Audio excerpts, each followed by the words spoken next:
I'm Donna Blanchard, and this is your ThinkTech Daily News for Thursday, June 4th, 2015.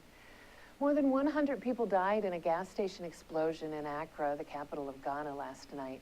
The gas station was crowded with residents seeking shelter from torrential rain and floods. The gas station's fuel storage was flooded with water when a fire started at a nearby bus terminal. It spread across the water, burning everything in its path.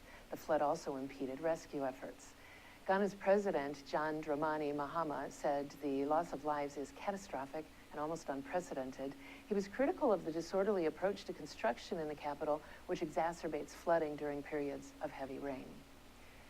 In a news conference today, the mayor of Seoul, South Korea, assailed the national government for not disclosing that a doctor employed at a Seoul hospital who was quarantined with Middle East Respiratory Syndrome, or MERS, on Sunday, had attended a gathering of more than 1,500 people in the southern part of the city the day before.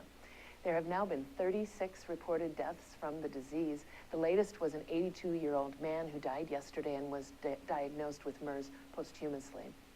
The health ministry announced earlier today that the doctor was the country's 35th confirmed MERS patient, but it did not mention the gathering. The government did not respond immediately to the mayor's criticism. More than 1,160 schools and kindergartens in South Korea have been shut down temporarily, and many Koreans are wearing surgical masks in public out of fear of infection. Most of the cases reported thus far are believed to have been infected in hospitals in Gyeonggi province, which surrounds Seoul. During a 7-minute television address, Jack Warner, former FIFA vice president, said that he had reams of documents, including copies of checks linking former FIFA president Sepp Blatter to other senior FIFA officials in an effort to manipulate a 2010 election in Trinidad and Tobago. Mr. Warner, one of the 14 people indicted by a U.S. grand jury as part of an inquiry into corruption in world soccer, said he had delivered his files to, quote, respectable persons and lawyers, and he warned that he had an avalanche of additional evidence. He said, I will no longer keep secrets for them who now seek to destroy the country which I love. Mr. Warner's television address came the day after Mr. Blatter resigned his presidency, but also just 4 days after he vigorously defended himself in an online video, saying the charges against him were a conspiracy cooked up by the United States. Though Mr. Warner was a close ally of Chuck Blazer, the former General Secretary of the governing body that oversees soccer in North and Central America and the Caribbean, who admitted to accepting bribes from bidders seeking to host the 1998 and 2010 World Cups, and Mr. Warner's sons both pled guilty after trying to hide $600,000 of bribe money and are now cooperating with officials, Mr. Warner stated that, quote, all this has stemmed from the failed U.S. bid to host the World Cup. Hours after International Monetary Fund President Christine Lagarde stated at a Washington news conference that she was confident that Greece would make their owed €300 million or $335 million payment due on Friday, Greece invoked a little-used option to defer that payment and 3 others until the end of the month.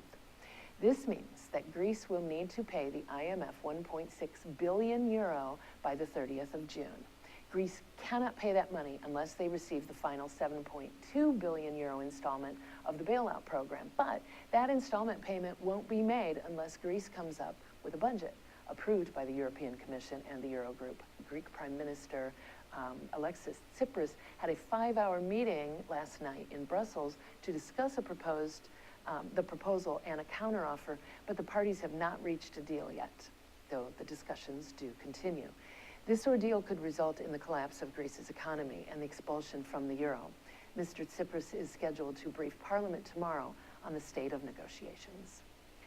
President Obama is scheduled to meet on Monday with Iraqi Prime Minister al-Abadi to discuss the military campaign against the Islamic State. This will be the first opportunity for the two leaders to sit down together since the Islamist militants took control of Ramadi, the capital of Anbar province, which puts into question the Iraqi forces' ability to defend themselves. Hui ho, everyone. Donna Blanchard, ThinkTech Daily News.